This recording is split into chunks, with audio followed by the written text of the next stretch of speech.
Hi there. Welcome back to the Stories that Jesus Loved to Tell. I'm Tom R., pastor at Village Church. Find the parable that's in Luke 18, 9 through 14. Read that together, and then when you finish, come back to the video and we'll get started.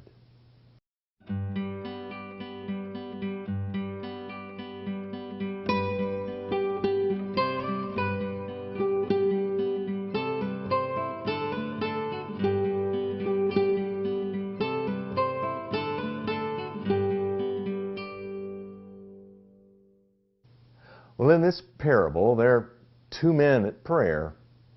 Luke talks about prayer more than any of the Gospels. He knows it's important. Prayer is common among people of faith. I don't know anyone really who would say that prayer is unimportant, but it's interesting. I also know very few folks who feel very competent at prayer. Some, I suppose, but most are like Jesus' own disciples who pleaded with him, Lord, teach us to pray. In college, I took a job being the choir director of the New Prospect Baptist Church in South Carolina. One thing that they did in that congregation is when the offering was taken and brought up to the front, the pastor would just call on someone to offer the prayer of dedication after the offering. It was a small congregation, and the pastor simply called on this person or that person. Nobody knew in advance. And I suppose because I was standing behind him in the choir loft that it never dawned on me that he would call on me to do that prayer, but he did. This was the first time that I remember praying in public out loud without any advance preparation. My prayer of dedication was a cross between God is great, God is good, now I lay me down to sleep, and a little of the Pledge of Allegiance thrown into it, I think. It was ugly. I understand these disciples who say, Lord, teach us to pray. Anne Lamott, she says it's easier than we think, that there are really only two prayers that we need to know. One is thank you, thank you, thank you. And one is help me, help me, help me. In this story, there were two men praying. The Pharisee stands by himself and he prays a prayer of thanksgiving. The tax collector stands far off and he prays, help me. Taking the Pharisee's prayer at face value, he has much for which to be grateful. His spiritual practices are noteworthy. Not only does he fast and tithe and pray, but his spiritual practices exceed the requirements of the law. He's the kind of member that most churches would love to have in their congregation. He was a good steward. He never misses worship. He engages in spiritual disciplines so that his faith is lived during the week. You know, we tend to think of Pharisees as bad guys, but this guy's really pretty good. I have to say, compared to my own practices of spiritual disciplines, this Pharisee, he's better than I am. Who among us could come into the presence of God boasting of such faithfulness? The tax collector, on the other hand, that's a person of a different story. He would not make you feel spiritually inadequate at all. The assessment voiced by the Pharisee was a common assessment. I thank God I'm not like this tax collector. You probably know tax collectors were hated in those days. They were hated because there was a perception that tax collectors would cheat the people, because tax collectors actually had the power to determine just how much tax you were going to pay, and sometimes they could overcharge you and they would pocket the difference for themselves. Well, the writing of the rabbis would link tax collectors with robbers and murderers, but they were hated for more than the perception that they were cheats. Many of these tax collectors were Jews. They were Jews who cooperated with the conquering power of Rome. They were viewed as those who had betrayed their own people, turned on their own family. You live the life of a cheat because you're greedy and you'll be hated. But you live the life of a traitor and turn on your own family, you'll be hated with a special hatred. There would be few Jews who would not share the prayer of our Pharisee, "I thank God that I am not like this tax collector."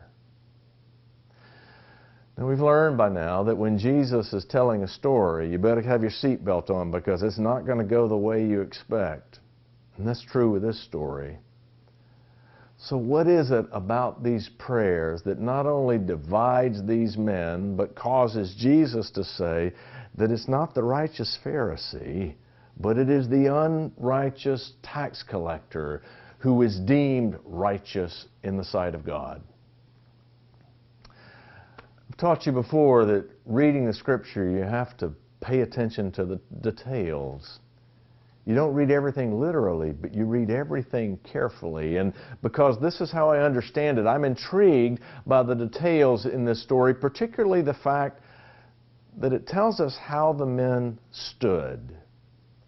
The Pharisee stood by himself, it says, and the tax collector stood far off. Stood by himself and stood far off. Now that may sound the same, but I think there's a distinction and something important in how we understand this story. To stand by yourself, like the Pharisee did, is to say you're not standing with any others. The Pharisee in the presence of God wishes to be separated from all others, not wanting his righteousness to be infected by the presence of those less worthy. He stood by himself. However, standing by himself, he still prays with what one scholar calls peripheral vision. I thank God that I'm not like other people, particularly that tax collector. You see, that's where his prayer begins. I'm not like that man or those people, and I'm certainly not like that tax collector. The Pharisee doesn't know where to stand until he sees where you are. He doesn't know what to pray unless he can make an assessment of you and your righteousness or the lack thereof. As one student of the text has put it, the Pharisee has enough religion to be virtuous, but not enough to be humble. It becomes clear that the Pharisee is focused on the tax collector and by implication forgets that he's talking to God. Forgetting that you are talking to God, even in prayer, can be easier than you think. The tax collector, he does not pray with peripheral vision. The tax collector stands far off from others maybe, but most likely this indicates the tax collector is aware he's standing far off from God. The Pharisee stands by himself, apart from others and from God. But the tax collector is aware that God is big. There is no room to swagger into God's presence and to begin to boast of how good we are. He hangs his head and he prays, "Help me." There is something instructive in this story that Jesus tells.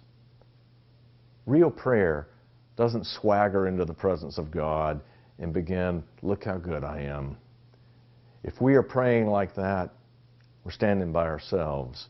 We have forgotten that we are really in the presence of God. And real prayer does not have peripheral vision.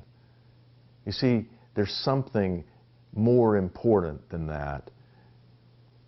What's important in prayer is to remember we're actually talking to God. And God is actually taking the time to listen. And when we remember that we're talking to God, then we can do so in our best moments. And it's then we say, "Thank you, thank you, thank you." And we can do so in our worst moments and say, "Help me, help me, help me."